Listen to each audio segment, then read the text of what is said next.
G'day and welcome back to Reality Check. I'm your host, Ross Coulthart, and of course we're still in Indian Wells, Palm Springs, California, not sunning it up on the beach or by the pool. What we're actually doing is doing interviews with people attending the Contact in the Desert UFO Conference. And I'm delighted to say today we've got an interview I've been looking forward to for years. Chris Bledsoe. He's a man from North Carolina, a former construction contractor and a deeply religious family man whose life took a dramatic turn following a profound experience in 2007. Born and raised in the American South, Chris built a successful career in the construction industry and raised 4 children with his wife Yvonne, grounded in a strong Christian faith. By 2007, however, he faced severe challenges. The financial crisis had decimated his business, and he battled debilitating Crohn's disease, pushing him to the brink of despair. On January the 8th, 2007, while fishing along the Cape Fear River with his sons and 3 colleagues, Chris was overwhelmed and stepped away to pray. He claims a UFO appeared, accompanied by orbs of light, and he experienced 4 hours of missing time. During this encounter, he says he was miraculously healed of Crohn's disease and began experiencing ongoing interactions with what he describes as angelic entities, including a figure he calls the Lady, a divine feminine presence linked to figures like the Egyptian goddess Hathor or the Virgin Mary. These beings, Chris asserts, communicate messages of love, spiritual awakening and environmental urgency. His experiences have drawn attention from researchers, government agencies, media. His 2023 book, UFO of God, details his journey, including interactions with NASA, yes, the CIA, and religious leaders. He's appeared on shows like Beyond Skinwalker Ranch, and he claims to be able to summon orbs, which has been photographed and filmed extensively. Skeptics, of course, question the veracity of his claims, while supporters, including former intelligence officials, vouch for their veracity. Chris continues to share his story through his son Ryan's podcast, Bledsoe Said So, great name for a podcast. He also does public talks, emphasising a consciousness-driven connection to the phenomena. He lives in Hope Mills, North Carolina, and he's dedicated his life to spreading a message of hope and transformation. Chris, welcome to Reality Check. Great to see you here. Thank you for having me, Will. I've been looking forward to talking to you for years because I read about you in American Cosmic in Diana Walsh-Pasulka's book. And I was intrigued because the thing that constantly attaches itself to you is this idea that there are people from the CIA, Tim Taylor from NASA, who've taken an extremely close interest in what you have seen and done. Right, exactly. And a whole lot more. There's quite a few more agencies that's involved in that. Are there ongoing investigations by government agencies at the moment into what you're doing? Just last week I had 8 scientists at my house. Wow, from which agency? The National Science Foundation, NASA, the FDA.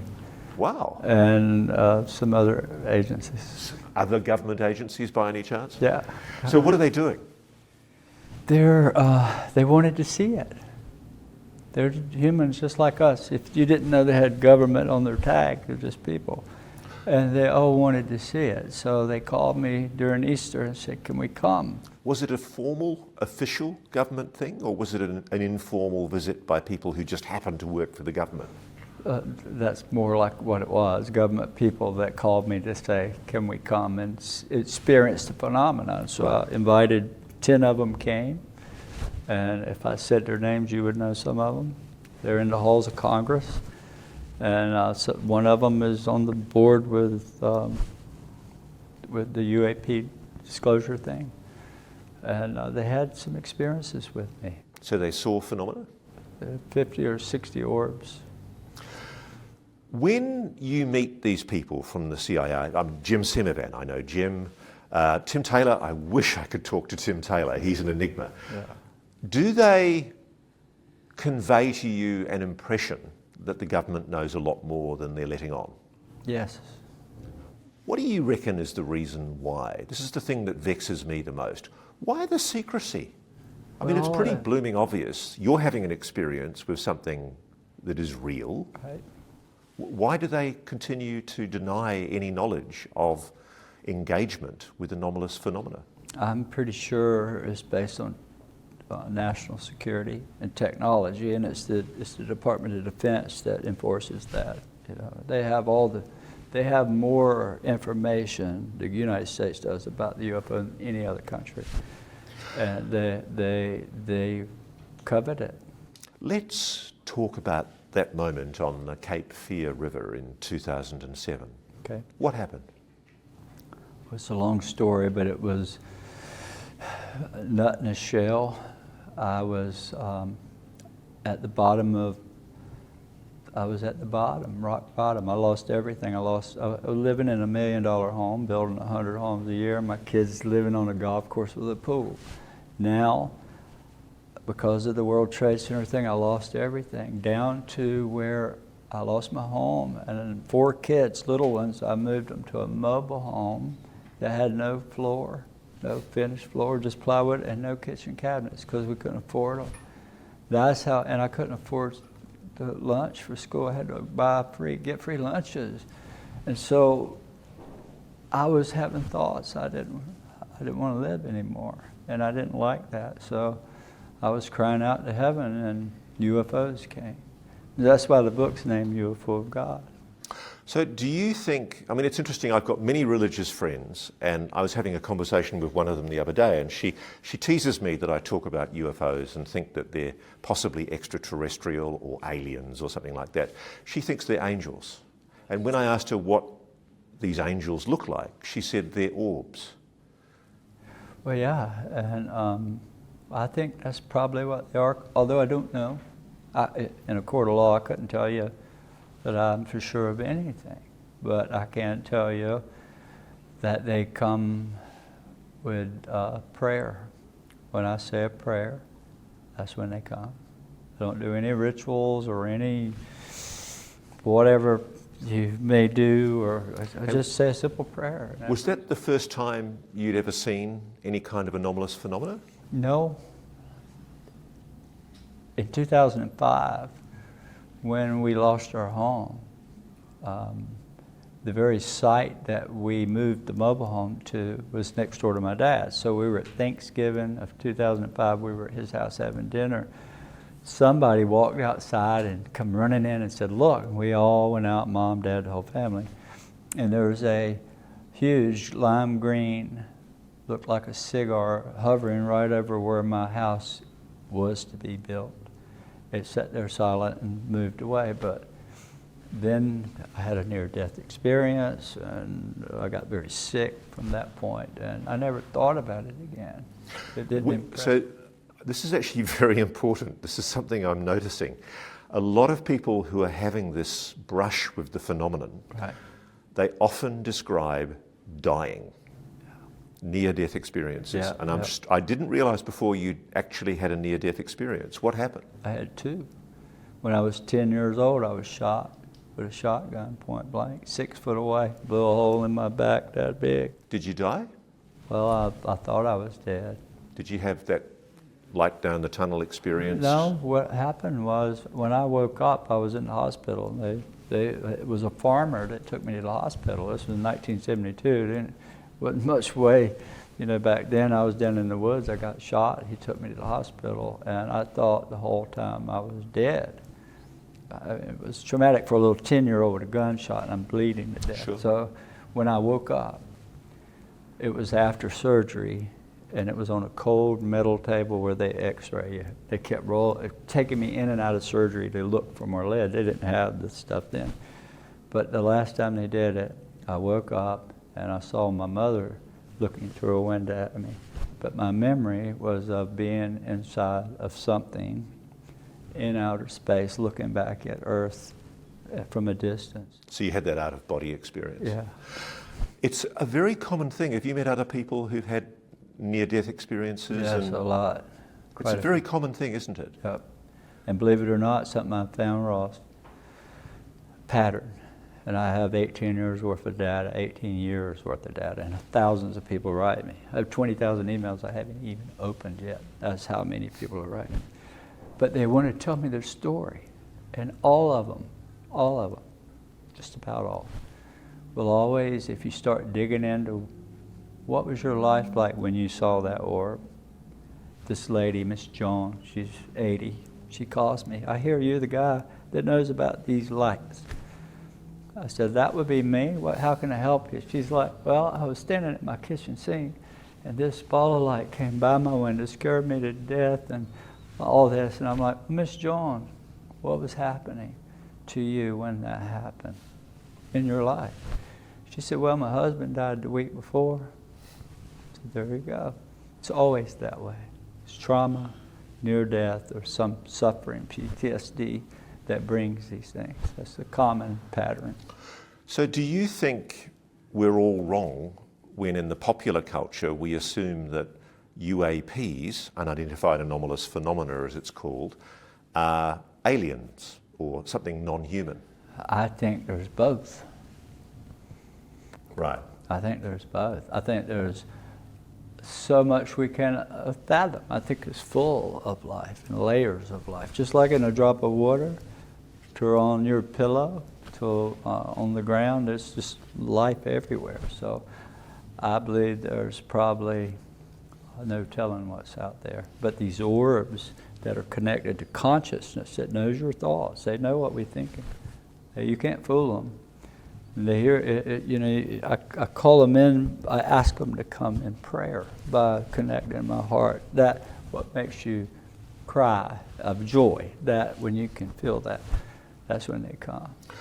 Now, there's been obviously a determined campaign to show that you're a liar, and I was what really shocked me about it is, even if you were confused or misleading yourself or outright lying. Right. What struck me was the vehemence and the nastiness of so much of the response. Why is there such hostility to these ideas? You know, I've grappled with that, Ross, for many years.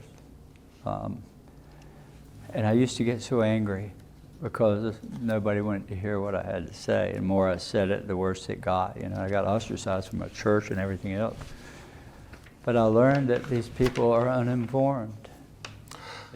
So there was a period of 4 hours in that first encounter on the Cape Fear River that you can't account for. Do you have any recollection at all about what happened? The only thing I can tell you, the memories that I do have are fragmented, but it was basically a virtual tour.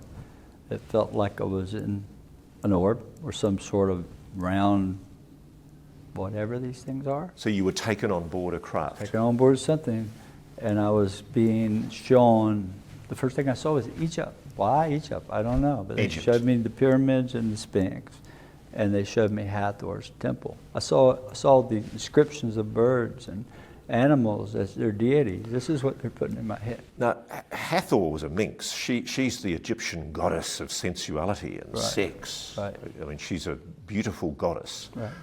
Why do you think, if that's true, why do you think an Egyptian goddess was the theme of whatever it was that you were being shown? Well, it wasn't only that. She showed me other things, or this after the lady came onto the scene. There were other deities like Hathor or Demeter or Diana or the Virgin Mary. She goes by many names, but Hathor is just a name. It's God from the ancient Egyptians. That's what they called her. But what was the purpose? Like, okay, I'm just devil's advocating. I'm being cold, rational. Right.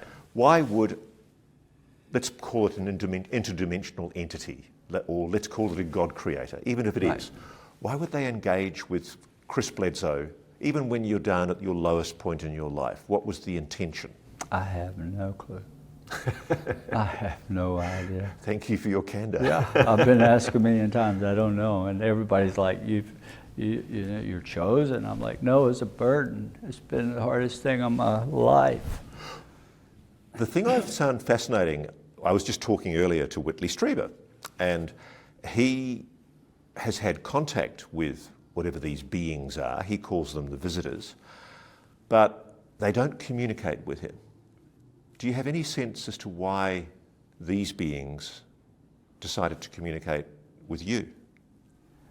I don't know, but the thing I can do and have done is proven it. And how do you do that? I'll take you out and show it to you. I'd love to come anytime. We can do that. Yeah. What do they tell you? Well, there's a message that comes rarely, or there's an ongoing, basically an ongoing relationship. So if I'm going to meet Ross Coulthart and I'm agonizing, should I go on his show? Will it turn out right? Should I do it? I always go out and I ask the heavens. I ask the lady, is this what I should do? So the lady gave me a green card. So so I wait for them to communicate with me, and if they say yes, that's what I do. And it's a daily, everything in my life I use. Is there ever any verbal communication or telepathic communication? Telepathic, yes. So, that's how they come. They don't comment when we're not talking to them. Right. So what other things are they telling you in a broad sense about humanity? That, I'll tell you what they told me recently was, and I put this in writing to the Pentagon in 2012 when I told this, okay? And I've told it in my book, and I've told it many times in the last 12 years. One thing she told me was, when you see Iran and Israel exchanging missiles, and I saw it, the way she tells me is a vision of, I see it like a living picture screen. I could see the rockets flying. Then all of a sudden, orbs appeared out of the ocean and everywhere. And I told the government, if this happens, the orbs are going to appear and wake people up and stop it. That's what she told me. December, November, Iran was firing rockets into Israel. Orbs appeared everywhere. The military freaked and sent up drones to muddy the water. So you think that's a cover-up? I mean, I must confess, 100%. We did 2 specials on NewsNation about those supposed drones. They were ours. There were I know some for of ours. sure they were ours. I'm pretty sure some were ours, but there were definitely, I spoke to somebody this morning, a police officer in New Jersey. Right. And he said, I don't believe the government when it says these are just confused, people are just confused, they saw aircraft. He said, I know what they were anomalous. They were anomalous. They were not. In fact, the drones were ours. I know they were. For one, a fan called me and said, you won't ever believe what just happened. He had a video of this drone hovering over his house, right? It had the little appendages sticking out. It's blinking. The same ones you see stuff falling out of. He pulls a laser out and shines it on it. 30 minutes later, the FBI comes to his house and charges him. He's being charged with a federal charge right now for shining a light on a drone. He's like, you didn't say what it was. They said it's illegal to shine a light on any aircraft. And yet the Federal Transportation Secretary, General Glenn Van Herk, the former head of Northcom NORAD, the current serving general in charge of NORAD, everybody's basically saying they're still mystified by whatever these objects were. There were orbs. And what happened? I told this in writing to Tim Taylor and NASA and the whole group. When you see the missiles, the orbs are going to appear, and they're going to appear to the people. Well, what happened? Here they come. And then the government freaks out. Oh my God.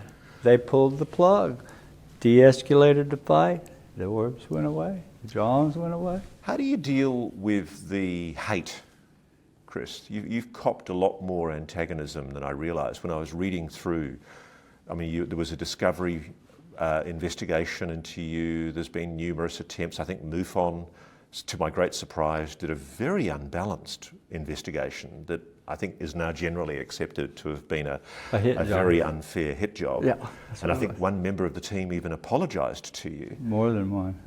In fact, one of the lead investigators did. Why? Why does it attract such hostility when you're talking, frankly, about such beautiful things, even if it's untrue? Back in those days, it was classified, extremely classified, the UFO 07, 08, 09. It was until 2017 until the government really started loosening up. 2020 is when they created the task force, but yeah. One thing you do say is that after the 2007 encounter, before that encounter, you'd been suffering from debilitating Crohn's disease. Right. You're saying it was cured after that night. Yeah, it went away. And I had it for almost 18 years. And I went back to my doctor. I even went to Chapel Hill. He sent me to Chapel Hill, North Carolina to find out because I developed RA after... What's RA, sorry? Rheumatoid arthritis. In 2009, I was diagnosed with that. Well, Gary Nolan said, well, it was just a reprieve. In other words, your Crohn's went into remission and your RA came back as RA. So we went to Chapel Hill and we ran all the tests. And the RA was totally separate. There is no marker that it came from the Crohn's. The Crohn's is not even there. So you do have, I was going to ask you this, you do have confirmation from doctors, medical Yes. records, medical evidence to prove that your Crohn's disease completely disappeared. Yeah. Recently. When you talk to people like NASA, the CIA, government officials, and I've spoken to some of these people, they've confirmed to me that they've come to your house and they've seen highly unusual, anomalous phenomena. Okay. And I think I should say that because I can almost hear the carping and whinging from the debunkers in the background where they say, Ross is credulously accepting the accounts of Chris Bledsoe. I've heard corroboration from people who've been with you who say they can confirm they've seen this phenomena happening right in front of them. I will tell you this, and I can't say the names on TV here because of respect, and it's not time yet. But just during Easter, I had 8 of the most scientists, PhDs, all that run their departments. And if I said their names, you'd know real quick who they are. They all came and they all had experiences with me. They went right back to Washington, D.C. on the 1st when Lou and they was up speaking and they held there. Lou Elizondo. Yes. One of the ladies was in Congress. She's on the board. She's part of the UAP board. She was at my house and experienced this with me. She stood up and testified and shared it with Congress and shared 6 high-definition videos that I supplied. And yet, as far as I can see, Congress is completely stuck in the mud at the moment on this issue. There's not a lot happening. I think they're looking my way. You think so? You've spoken of an apocalypse or global upheaval predicted by the entities, particularly after you had an Easter encounter in 2019. Right. What specific warnings or timelines have they shared? And before you answer this question, I just say to people out there, there's so much misreporting. Yeah. So you're about to say what you've been told. I've done something similar recently. I recently said that people have talked to me about 2027. And I noticed social media exploded with Coulthart says apocalypse, doomsday coming in 2027. Right. And it's so funny because all I'm doing as a journalist is reporting what people are telling me. I have no way of knowing if it's true or not. I'm just a journo. You purport to be able to communicate with these non-human beings or whatever they are, gods, beings. What are they telling you about apocalyptic events? What they told me, and again I put this in writing back in 2012, I handed it to Timothy Taylor, which he took to NASA, to the Pentagon. That's how the chain of command went. In that, I told him about the orbs and the drones and the rockets. I didn't say drones, but the orbs and the missiles, which just happened. And we talked about all the other things that they told me. One of them was, they didn't say it was an apocalypse, that's funny. What she said was, there will be, when we see Israel and Iran doing their thing and the orbs begin to appear, from that point forward, they're going to begin to awaken the people, and there was no stopping it. And if we went to war, they would stop it. So you believe from what you've been told, which obviously you can't know for sure, you're only being told this, but you believe from what you're being told that the entities, the beings are going to intervene to stop us from killing ourselves. They did that during November, on television. And disclosure of the fact of a non-human intelligence. It'll come next year. You believe next year? I'm sure. I feel sure. I think the government has got to. They have no choice. Because when these orbs appeared, and it showed them that I was in D.C. and I heard some of the conversation when they said, oh my God, this is catastrophic. If we don't tell it now, they may come back in 2026 and land, and if they do that, we just lost the control of our country. But it's interesting, it's funny you should say that, because if that's what they're deluding themselves with, nothing would undermine public confidence in government more than for government, I mean, they outright lie. I mean, I can say this with absolute confidence. Sure. The government is lying to the public about non-human intelligence. Well, let's don't say government, because that's a big word, right? It's Sure. Millions of people. But I think the DOD is protecting our borders. But do you think the rationale for why they say we've got to keep it secret makes sense? No. Other than they're hoarding the technology that they're getting from this, but they're forced to tell it now. They just coined a new term called catastrophic disclosure, and that is if they come here and land, and we've lied about it, they got egg on their face, and they would lose confidence of the people. The whole world would.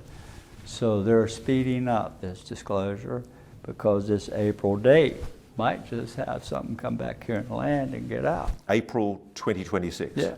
And okay, you know you've put yourself in it there, Chris. It's because okay. It's okay. It's going to be Chris Bledsoe says April 2026 is when it all happens. Well, no, I said this in my book, so let's revert back to my book. Sure.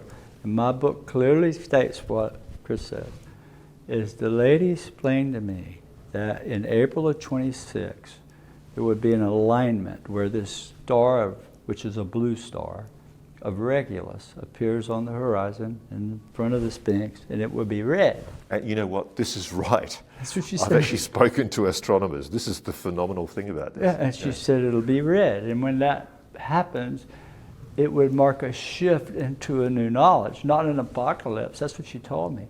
It doesn't mean Jesus is coming back. There's a new knowledge that's coming. What is that? Is it under the pyramids they've discovered something? Is it the Hall of Records? Is it disclosure? Now, Chris, I've got to put myself in the position of the splenetic debunkers. They're practically wetting themselves right now. They're so angry. I love it. I love it. They're sitting there at home going, oh my God, this is They're such just drivel. How uninformed. credulous is Coulthart listening to this Chris Bledsoe guy?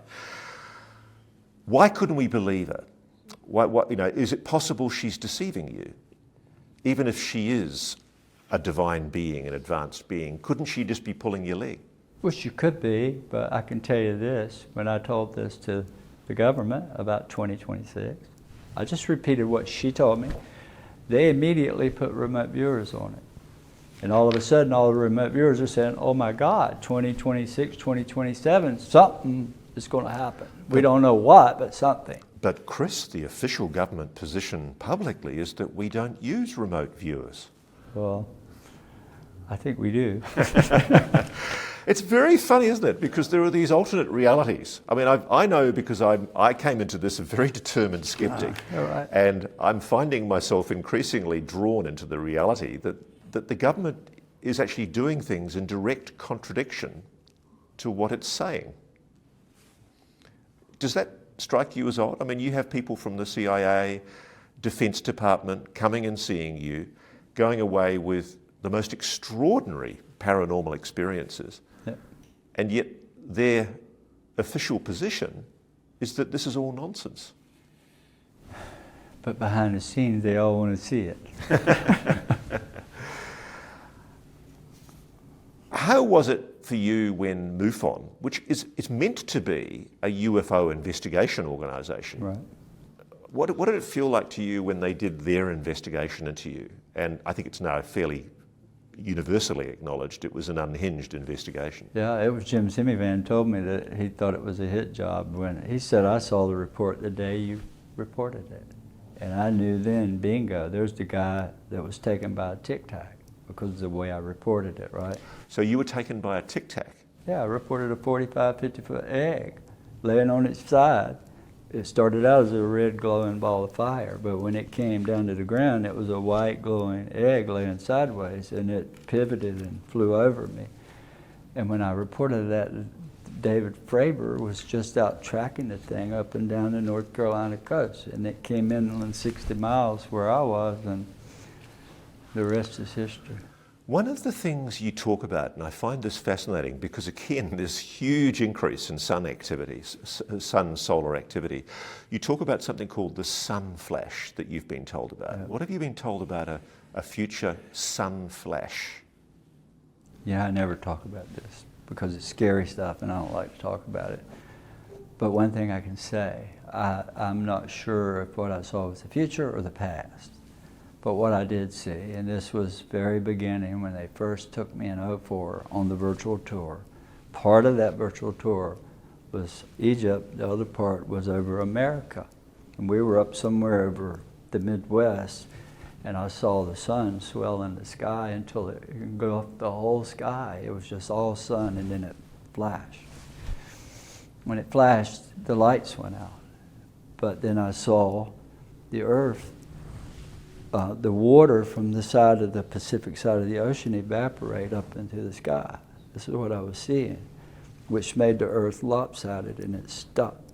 And then all of a sudden it started back the other way, and this wall of water came over the whole United States, and just devastation. But was that what killed the dinosaurs? Was that from the past, or is that from the future? And so how did you see this? You used the word see. Did you see a visual representation of it? I saw it like watching TV. And was this on a craft, on a screen in the craft? It was like seeing it through the walls. It was in some sort of bubble. It felt like the walls were clear. I couldn't see them, but I could touch them. Yeah. But looking through those, I'm looking down at Egypt, or I'm looking up at the sun. And the thing I find fascinating is it's not just you that's having these experiences. All of your family have had these encounters. Yep, all of them. Ever since I brought it home. That's the thing. When I came home from that experience on the river, from 8 or 9, well, it was about 15 orbs all total, but the 4 hours of missing time, within days, everybody in my family was seeing shadowy figures walking through the house, orbs flying down the hallway, going through the walls, hovering outside in the trees. And it never quit. It's still happening. And you and I know people, without naming them, from the government who have had exactly those experiences. This is the thing I find fascinating, is whatever the phenomenon is, once you've engaged with it once, it seems to move in home. Yeah, it's some people call it the hitchhiker, right? But it's not that. It's an awakening. Once you awaken and you know it's real, then it's a part of your life. It comes with you. Should we be frightened of it? Nope. None. Nothing. If there was something to be frightened about in 19 years, I'd be gone a long time ago. Is your religion the Catholic faith? No, I was born and raised a Baptist. A Baptist? Yeah. What do you think of these claims that the Catholic Church knows a lot more than it's letting on? I'm pretty sure they do. I think that they have ancient writings with a whole lot more descriptions about what they were seeing that we could read and determine something from. So. How have these experiences that your family has endured or gone through, how have they affected your family life? Has it been a positive experience? No, it was the worst. It was the worst. The first 5 years was terrible. Why? Because when I reported it, my wife and I married a Pentecostal holiness, which is more conservative, right, than a Baptist. And her family is the conference. They started the whole thing, so I didn't have In fact, they thought what you were going through was demonic, didn't they? Well, they thought it was the devil, right? I come home talking about this. I saw these things, and I don't have Crohn's. Well, you were playing with the devil, and next thing I know, I'm being pulled at by every direction, and my children were trying to be separated. They called Child Protective Services on me to try to take my children out of the home because they thought I was bringing the devil. Did the Child Protective Services treat you leniently and carefully? They came, and my children stood right there and told them that their daddy was, he wasn't bad for them. So basically, they went to bat. Is it true your church, the Baptist Church, did an exorcism on your family? Well, they would bring holy water, and the Pentecostal church. They'd come flashing holy water, and sprinkling it all around my yard and on me and everything else. But the entities kept on coming. Yeah, they never left. They're still there. They weren't leaving. They moved in. So I guess I need to hear from you. I get a sense, obviously, of what they are. What are they? If I told you I knew for sure, I'd be lying. Mm-hmm. I can tell you that this is a door there that we didn't know the door was there. Now we know the door is there, and that door is cracked open a tiny bit, and out of that is a little light come.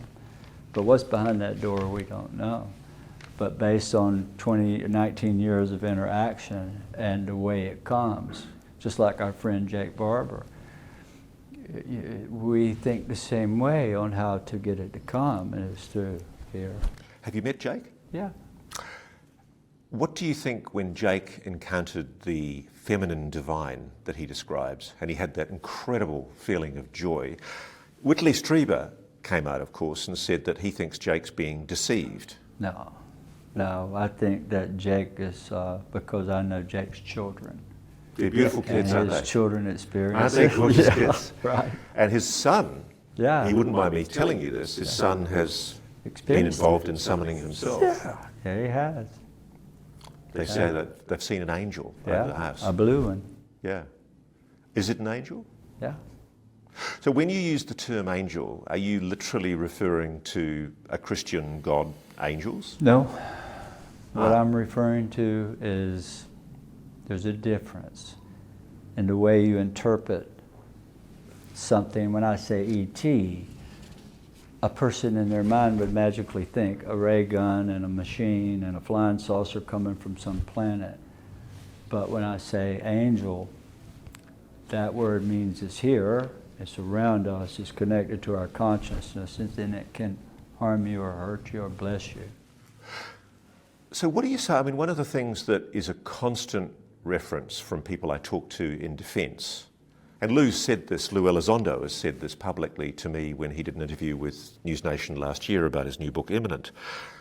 There is a Collins elite. There's a group of people inside the Pentagon and the intelligence community who do genuinely believe that this phenomenon is demonic, Right. evil. Right. Are they wrong? Yep. Isn't it possible, though, that, I mean, if you say that there's different types of non-human intelligence that are engaging with us, isn't it possible that some of them aren't very nice? Oh yeah, I'm sure where there's good, there's bad. And I think we need to be grounded in, you can attract whatever you want. But when you say they're not demonic, they're not evil, how do you know? I'm not saying I think there are demonic entities, but I don't think they're the ones coming in the light. I think the demonic entities possess you in spirit and mind and how, inhabit your soul. You have to exorcise them to get them out of you. But the angels come in the light.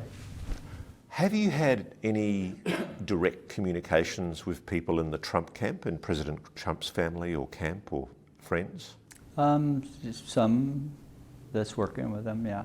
So there is an interest? Absolutely there is. I was told there was. Yep. And I was told that there's a lot more happening behind the scenes on Absolutely. UAPs than people realise. Big time. And I'm pretty much inside that. I mean, it's an extraordinary situation. I don't mean any disrespect to you, Chris, Right. but you're a broke businessman Right. from North Carolina, Right.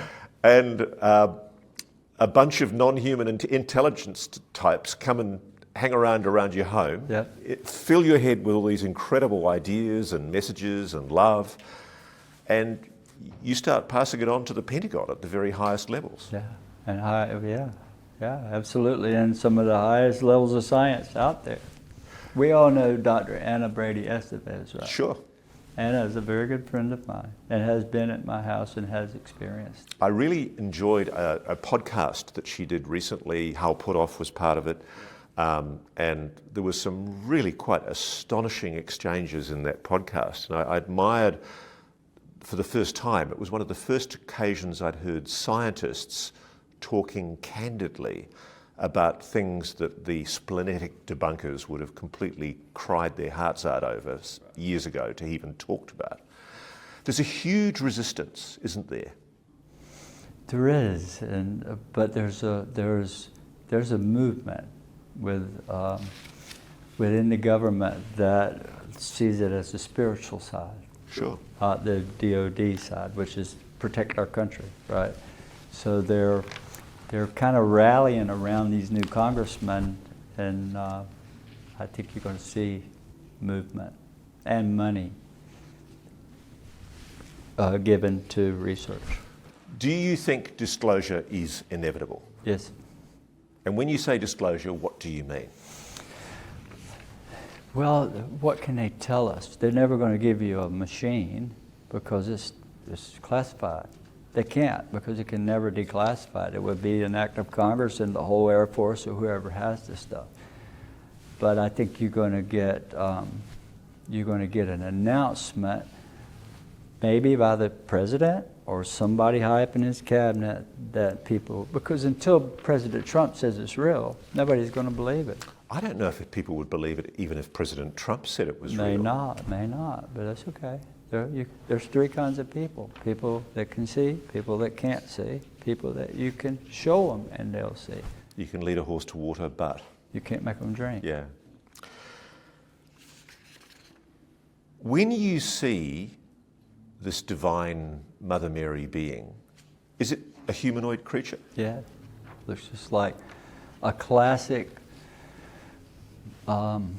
Virgin Mary painting that you see of a beautiful young lady, no taller than this, wearing a beautiful white dress, floating off the ground. That's what she looks like. And what do you feel when you talk to her? Like I'm in the presence of God or something so divine that I want to cry the whole time. I've been crying 18 years. It makes you cry. Jake says the same thing. Yeah, Jake's profoundly affected. Yeah. I mean, as you saw on the interview I did with him, he couldn't hold back tears. He told me before we did the interview, he thought he might cry when I made him talk about that. And it was funny because even when we were talking through how we do it, he was actually crying. It's such a profoundly emotional event for him. It's like a trauma. It is a trauma, but it's a beautiful thing. And yeah. What are their intentions? I think based on the things that I hear is they don't like the suffering that's going on. They don't like this disease that's going around and all the death and the deception. That was one thing they did not like, was that innocent people being deceived by certain groups of folks. They're deceiving us. They're lying about things. So, have you had government officials, and I know you have because I've spoken to some of them, but have you had government officials admit to you that they know the government is lying? Many times. Yeah. Yeah. And what do they say about why they're doing that? I mean, you say national security, but talk me through the rationale for that national security argument, because I don't understand it. I don't understand it either. But I think when it was officially put in place many years ago, they knew to combine it all under many different groups, like the National Reconnaissance Office. They hold the CIA, the Air Force, and NASA badges, all three. So they're the ones with the goods. If you want to see what we have, that's who you need to go to. They're the ones with the eyes on it. But it would have to reclassify the whole Air Force to declassify it. Well, now you got to do all three. I'm told, and I wanted to clarify this with you because I've read it and reported somewhere, but I wanted to hear it from you. Is it correct that Tim Taylor briefed Barack Obama about what he'd witnessed at Bledsoe Ranch? Yes. So he briefed President Obama? And I have the napkin from the dinner table that he sat at.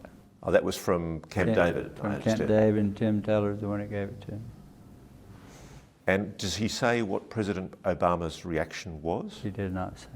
Because there is that interesting turning point with President Obama where he gave what I think is admirably one of the most forward statements by any president on UAPs, where he formally acknowledges that there is a there's a mystery there.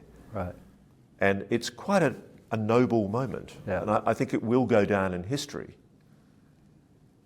Did Tim give you any more detail? Can you give me any more detail at all about that?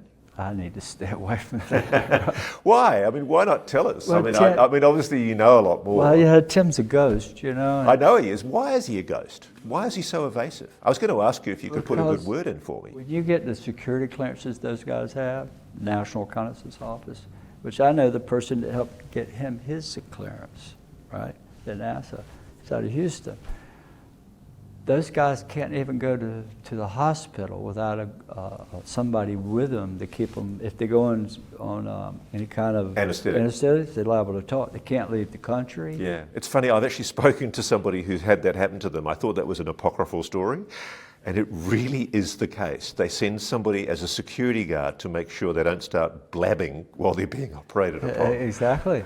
And if they test these guys every month or two, or random with lie detector tests. If they make one mistake, there's their career. So they're scared. So Tim avoids the public. Is it also true, because I've heard so many reportedly stories about you and what you've said. I want to hear it from you.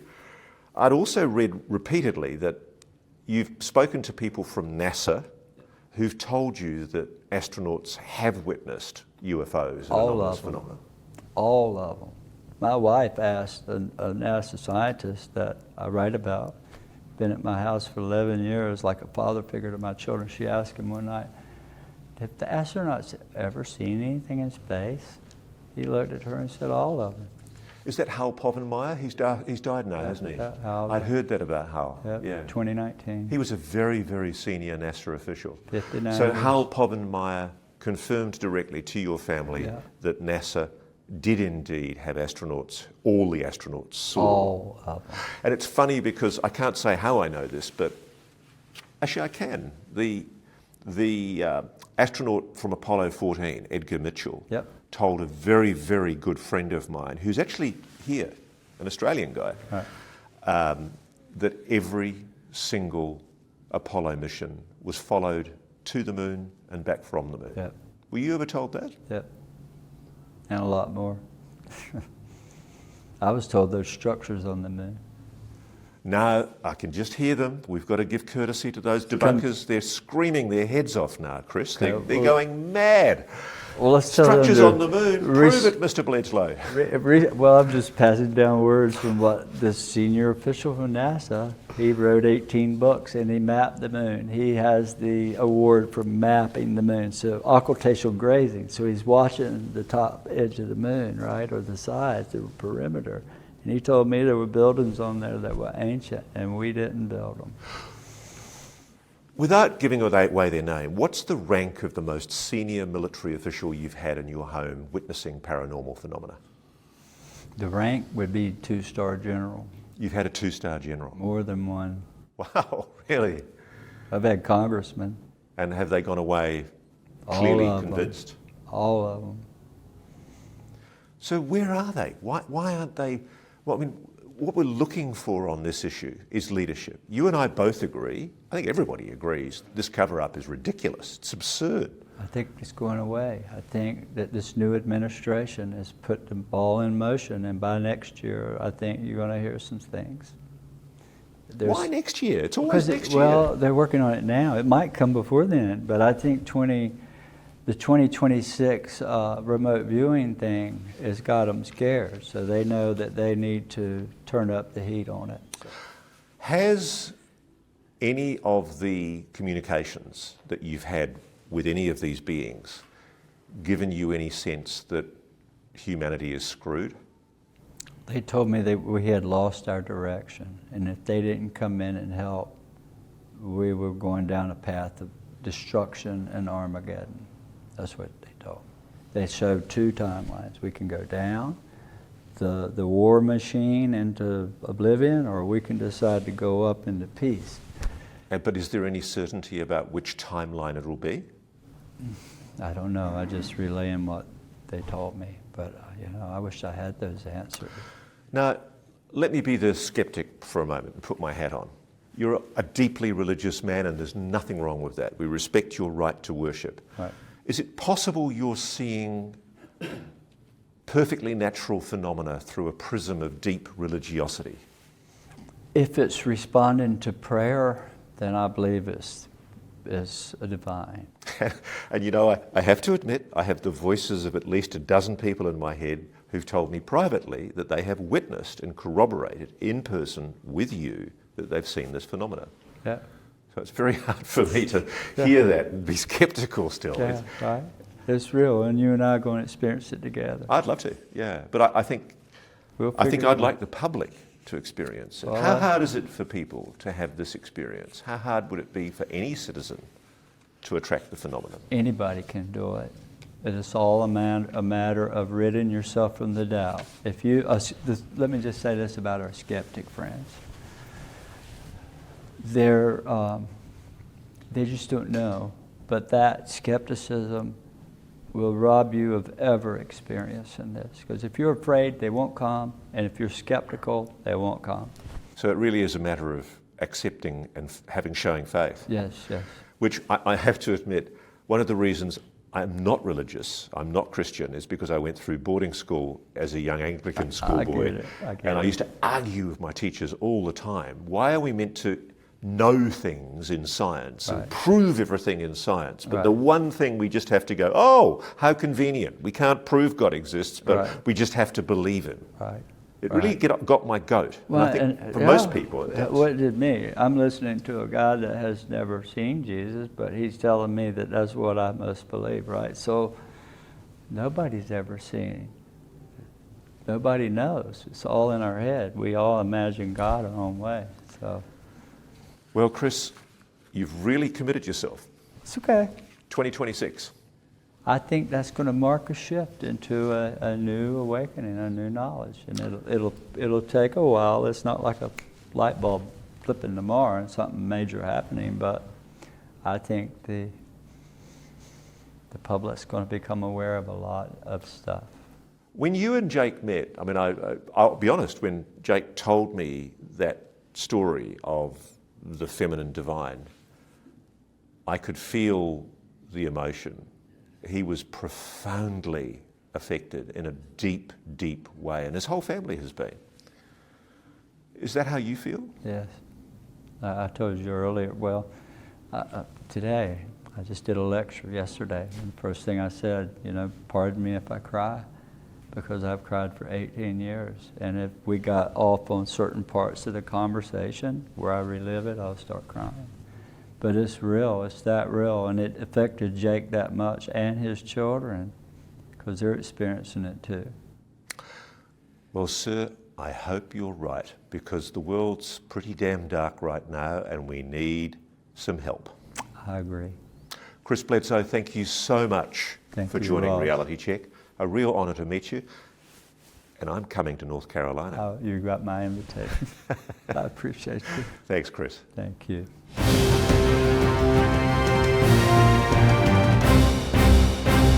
Thank you for watching. Subscribe below and download our NewsNation app right now on your phone, and you will get fact-based, unbiased news for all Americans.